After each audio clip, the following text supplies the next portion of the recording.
तुम्हें कितनी बार बताया है, मेरे तैयार होने से पहले मेरा नाश्ता तैयार हो जाना चाहिए। शादी के 25 सालों बाद भी मुझे क्यों बार बार एक ही बात बतानी पड़ती है लता? तुम्हें क्या है, तुम तो आराम से घर पर रहोगी, मुझे काम पर जाना है पड़ता है। तुम हो कि हमेशा बेवकूफ़ों जैसी हरकतें करती हो। अगर तुम यह जानबूझकर करती हो तो याद रखना, मुझसे बुरा कोई नहीं होगा। आज भी प्रशांत का पारा चढ़ा हुआ था। इन कटु शब्दों में अपना गुस्सा उतारते हुए, गीला तौलिया कुर्सी पर फेंकते हुए, प्रशांत गुस्से से लता की तरफ देखने लगा। लता के लिए प्रशांत का यह बेवजह का गुस्सा कोई नई बात नहीं थी। वह महीने में 3-4 बार ऐसे ही लता पर बरस पड़ता था। पहले पहले लता उसका विरोध किया करती थी, लेकिन जब कई सालों तक प्रशांत में कोई बदलाव नहीं दिखा तो लता ने खुद को ही बदल दिया। अब प्रशांत के कुछ भी कहने से लता को कोई फर्क नहीं पड़ता था। प्रशांत की हर बात को चुपचाप सिर नीचे झुकाए सुन लेती थी। शादी के 5 साल तक लता ने पूरी कोशिश की थी कि प्रशांत को बदला जाए, लेकिन फालतू का गुस्सा करना और बाद में लता को भला बुरा कहना, यह मानो जैसे उसकी आदत बन गई थी। कोई भी वाद विवाद होता तो प्रशांत सीधा लता को बोल देता, अगर मैं तुम्हें अच्छा नहीं लगता तो क्यों नहीं चली जाती अपने मायके, क्यों रहती हो मेरे साथ? इतना सब कुछ होने के बावजूद लता प्रशांत के साथ रहती थी, क्योंकि उसे अपनी बेटी की फिक्र थी। और वह जाती भी तो जाती कहाँ? अपने बूढ़े हो चुके माँ बाप को इस उम्र में परेशान करना वह नहीं चाहती थी। समाज और लोग क्या कहेंगे, यह भी तो उसे देखना था। वह इतनी पढ़ी लिखी भी तो नहीं थी कि खुद जाकर कोई नौकरी कर सके और अपना और अपने बेटी का पालन पोषण कर सके। लता को अब अपनी फिक्र नहीं थी, उसको फिक्र थी तो बस अपने शादी लायक हो रही बेटी की। लता नहीं चाहती थी कि पति पत्नी के झगड़े की वजह से काव्या डिस्टर्ब हो। काव्या की पढ़ाई पूरी हो चुकी थी, उसके लिए अब शादी के रिश्ते आने लगे थे। कई रिश्तों को काव्या ठुकरा चुकी थी। 2-3 महीने बाद एक अच्छा रिश्ता आया।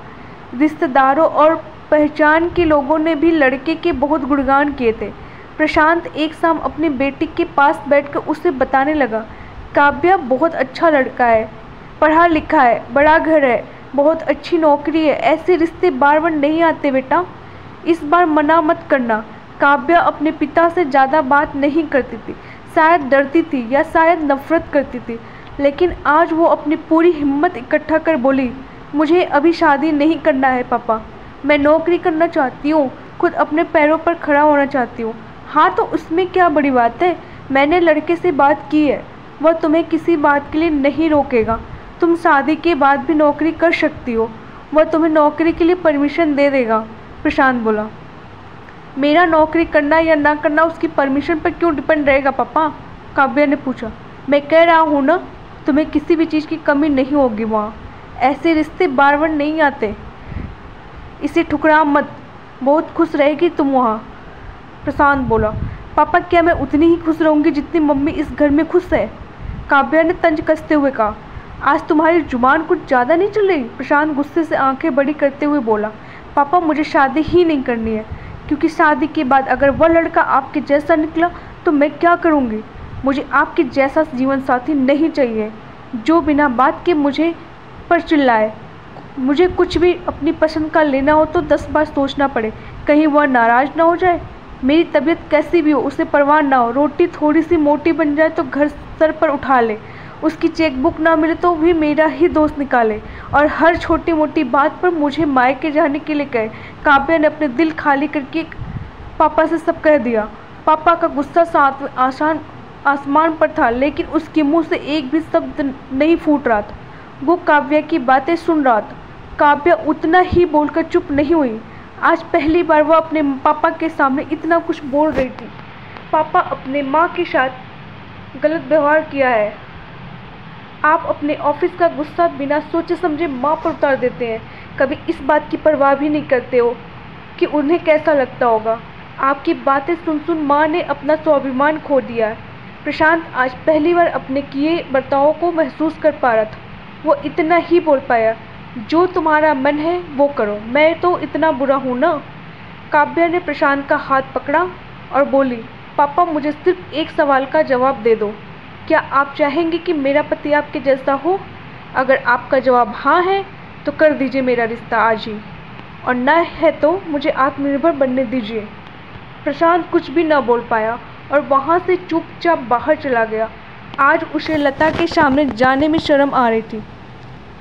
चलते चलते उसकी आंखों से आंसू बह रहे थे। प्रशांत ने आज अपने आप को बदलने का निश्चय किया। अगले दिन से लता ने अपने पति में काफ़ी बदलाव देखा। वह सोचने लगी कि जो हिम्मत काव्या ने दिखाई है, वह हिम्मत अगर मैं पहले ही दिखा देती तो शायद आज परिस्थिति कुछ और होती। अब काव्या पढ़ लिख कर अच्छी नौकरी करने लगी थी और 3 साल बाद उसके लिए एक अच्छा रिश्ता आया। और इसकी विदाई पर प्रशांत बोला, बेटा तू हमेशा खुश रहेगी क्योंकि तेरा पति तेरे बाप जैसा नहीं है।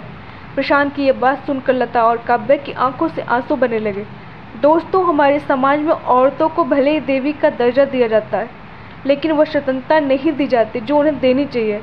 उन्हें बचपन से ही बताया जाता है कि वह पराया धन है। स्कूल से आने में देर हो जाए तो पिटाई मिलती है, मोबाइल पर बातें करते हुए दिखाई जाए या खिड़की से झांकते हुए दिख जाए तो शक किया जाता है। माँ बाप का घर तुम्हारा नहीं है, पति का घर ही तुम्हारा घर है। जीवन भर यह बातें बता बता कर उन्हें ससुराल भेज दिया जाता है और एक दिन किसी छोटे मोटे झगड़े से ससुराल वालों से सुनना पड़ता है कि इस घर को छोड़ दो और मायके चली जाओ। अब आप ही बताओ दोस्तों, ऐसी स्त्रियों का सच्चा घर कौन सा? आखिर वह किस घर का अपना घर कहे? Thank you.